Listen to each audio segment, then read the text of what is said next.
2023ರಿಂದ 2025 August ತನಕ ಇಲ್ಲೇ assistant professor ಆಗಿ ವರ್ಕ್ ಮಾಡಿದ್ದೆ. ಅದ್ರ ಜೊತೆಗೆ ADSW ಅಂಡ್ ವಾರ್ಡನ್ ಆಗಿ ಕೂಡ ಕೆಲಸ ನಿರ್ವಹಿಸಿದ್ದೆ. ಈ ಒಂದು ಕ್ಯಾಂಪಸ್ ಬಗ್ಗೆ ಹೇಳ್ಬೇಕಂದ್ರೆ so it was one of the beautiful campus in India. ನಾನು ತುಂಬಾ ಕ್ಯಾಂಪಸ್ಗಳನ್ನ ಸುತ್ತಿದ್ದೀನಿ, ಆದರೆ ಕಾರಣಾಂತರದಿಂದ ನಾನು ಇಲ್ಲಿಂದ ಹೋಗ್ಬೇಕಾಯ್ತು. So I miss you all. ಈಗಲೂ ಕೂಡ ನಮ್ಮ ಹುಡುಗರು ಎಲ್ಲರೂ ತುಂಬ ಕೇಳ್ಕೊತಾ ಇದ್ದಾರೆ, ಅಟ್ಲೀಸ್ಟ್ ಸರ್ ಒಂದು ಡೈಲಾಗ್ ಹೇಳೋಗಿ ಸರ್ ಅಂತ. So this dialogue dedicated to final year students and my favourite batch. ಯಾಕಂದರೆ ಅವರಿಗೆ ನನ್ನಷ್ಟು ಬೈದಿರೋರು ಯಾರೂ ಇಲ್ಲ ಅನಿಸುತ್ತೆ, ಅದಕ್ಕೆ ಅವರು ಅದನ್ನು ಮೋಟಿವೇಶನ್ ಅಂದ್ಕೊಂಡಿದ್ದಾರೆ.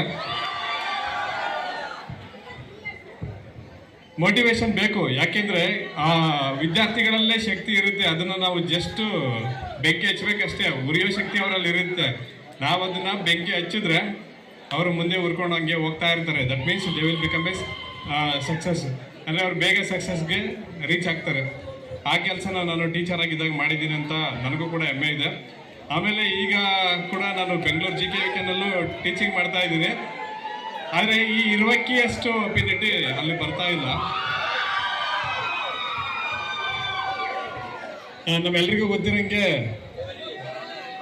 ವಜ್ರಮುನಿಯವರು ಕನ್ನಡದಲ್ಲಿ ಕನ್ನಡ ಚಿತ್ರರಂಗನ ಹಾಡಿದಂಥ ಒಬ್ಬರು ಖಳನಾಯಕ. ಸೊ ಅವ್ರದ್ದು ಒಂದು ಸ್ಮಾಲ್ ಡೈಲಾಗ್. ಸಾಧ್ಯವಿಲ್ಲ, ನಾನು ಚತುರ್ದಶ ಭುವನ ಭಯಂಕರನಾದ ಲಂಕೇಶ್ವರ ದಶಗಂಟ ರಾವಣ, ಸರ್ವತ್ರ ಸರ್ವತಂತ್ರ ಸ್ವತಂತ್ರನಾದ ಪ್ರಬುದ್ಧ ರಾವಣ, ಎಲ್ಲ ಬ್ರಹ್ಮಾಂಡಗಳ ತಂಡೋಪತಂಡಗಳನ್ನೇ ಚೆಂಡಾಡಬಲ್ಲ ದಂಡು ದಾಳಿಗಳ ಮಂಡಳದ ನಾಯಕನಾದ ಗಂಡನೆಯ ಗಂಡರ ಗಂಡ ಪ್ರಚಂಡ ರಾವಣ. ನಾನು ಪ್ರಚಂಡ ರಾವಣ. Thank you.